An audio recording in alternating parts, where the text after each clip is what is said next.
in teaching, in talking about these issues with students, do you find that they do have, do they take it seriously? Do they have any hope, or do they just think, there's nothing we can do about this? Wow. That's quite a question. I think even with business students, they're not paying as much attention as they should. If you consider their media choices and where they're getting information, this isn't what they're hearing about. And when you have 28% of people under 30 getting their news from TikTok, the federal budget is not really a TikTok video.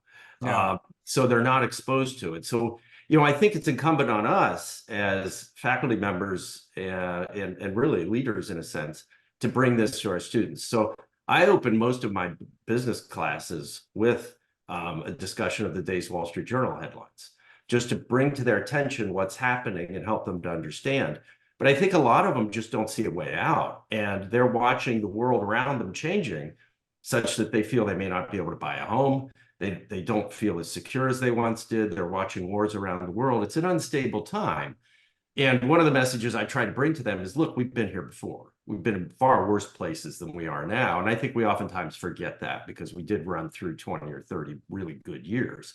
But you go back just to the 60s and 70s, and it was tumultuous. So I think giving them perspective and helping them understand there are ways to solve the budget problem is important. But I think, too, they feel they can't have an impact. And I think it's important that we drive home the fact that they can. And you can have that impact by voting. You can have that impact by reaching out to your elected officials. They do listen. And I think that's the message we have to get across.